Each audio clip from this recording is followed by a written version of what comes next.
why your brain needs you to be around winners. So, I want to tell you in this episode how to hack your brain and win. So easy. I've been using this strategy my whole life because growing up, my mom used to say to me, you are the average of the 5 people you surround yourself with. You are who you're around. And it's very true. It's not even like a floofy thing. Like, it's very real. It is literally a fact. You start hanging out with someone, you will start speaking like them, thinking like them, looking like them. Why? Because that's what you naturally do. Monkey see, monkey do. Literally, your brain is designed to mirror people because we operate in a tribal mindset. So if you want to be more successful, get around people that are more successful than you.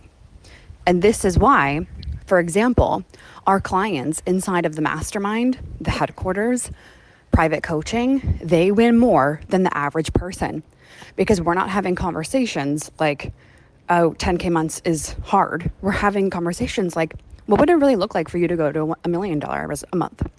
What would it look like for you to double your income? I can't even tell you the number of clients that have signed on to work with me and they're like, yeah, I want to do this. And they think it's like some big reach goal. And it's literally the simplest thing they could ever do. It's just like, okay, well, I'm going to expand you for a moment because you can do that in your sleep. So let's go for bigger. And then they do it. Why? Because they were around someone who has done those things in their sleep. And when you see people doing what you want to be doing, it brings it closer to you. And so many people, without even realizing it, I see it all the time, are associating with people that aren't going anywhere. Okay, that's fine. But you got to recognize that. Stop complaining that you're not growing when on a day-to-day basis, the average person that you have a conversation with isn't bigger than you. Period. And so I want you to think about who it is on a day-to-day basis that you are having conversations with, that you're plugging into. Are you listening to things that make you feel like validated and good and like, oh yeah, everything's okay. You don't have to show up today. Or you listen to people that's like, oh yeah, showing up is so easy. They make tons of money. They're super healthy. They're fulfilled in life. They love their work that they're doing. These are different things. And when I first started my business, oh my gosh, I had a huge up level. I started plugging into books, podcasts, programs, nonstop. Almost 24 hours per day. I was listening to information, anything that I could get my hands on. I was doing anything to listen to something that would improve my money mindset, sales psychology, and how to be a confident leader and CEO. Anything I could get my hands on. Because I know the power of being around people. And the whole your bank account is the average of the 5 people you surround yourself with is also true. So if you're hanging out with people that constantly complain about how everything is expensive, it's not working, they don't have the money, everything is hard, that will affect you. And I've, over the last 4 years of my life, have gotten so aware of this and have had to make some very difficult decisions of setting boundaries with people that I love so much. But I know if I'm around for long periods of time, it will negatively affect me. And that's not, if you're around them and they're affecting you and you're complaining about it, it's not their fault, it's your fault. So I can think of examples of service providers I've worked with who I knew weren't a good person for me to be around. I knew that if I continued to hang out with them, I would be negatively infected by their negativity.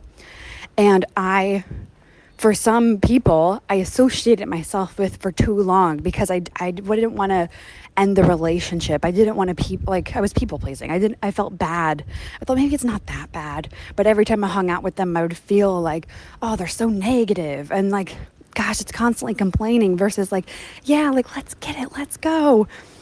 And when you're around people like that, what will happen is they will suck the life out of you. But that's your fault. Again, this is not their fault. This is your fault.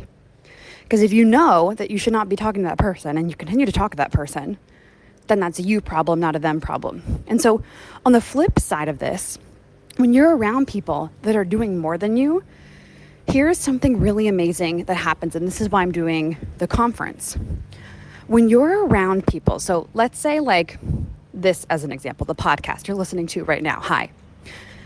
When you're around people that are doing more than you, if you pay attention, which most people don't, but if you pay attention, you will notice that you have blind spots in how you see things.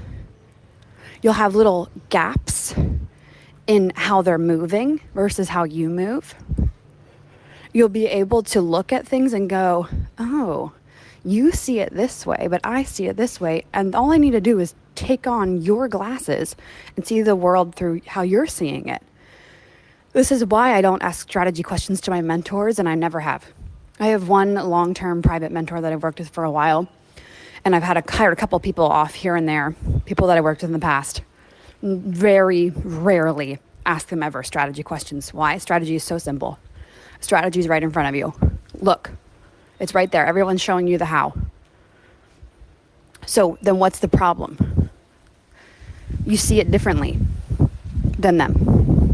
And if you can get close to someone and start seeing the world through their eyes, how they think, how they move, and you can emulate that, you are going to become the 1% so much faster than everybody else.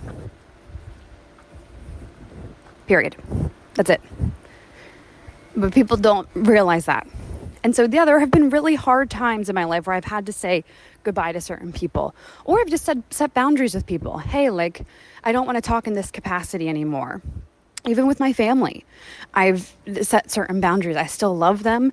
I still respect people. I still care about them.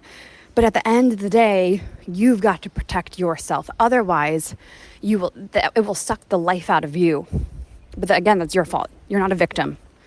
You're not a victim to other people. You have to be the one to set boundaries. You have to be the one to decide who you're surrounding yourself with. And you know what's really cool about this? Is I've seen people rise. As a result of me setting boundaries, as a result of me changing the dynamic in relationships, I've seen some people fall off and we never speak again. And some people rise. And some people are like, yeah, that moment really changed my life. Thank you. And, like that's really important. And it's really hard to make decisions like this. It's really hard when you really love and care about someone, or maybe I've had trainers in the past too. I love them and they help me get so fit, but their negative mindset, I can't be around. And I'm looking for someone who's super positive. And like when I'm around them, it's like it's a give, it's a win-win-win for everybody. And so I want you to think about, who are you on a day-to-day basis having conversations with? Are you having conversations with winners? Or are you having conversations that validate you and make you feel good about yourself? And it's like it's okay for operating the way you want to be operating. Or are you having conversations with people that love you and push you? So, Freedom Queen, take a look at who you're surrounding yourself with. Take a look at the conversations you're having on a day-to-day basis. That's a big one. And ask yourself, how can you have conversations with people that really push you and maybe are a little bit more difficult? Okay, I love you, and I'll see you in the next one.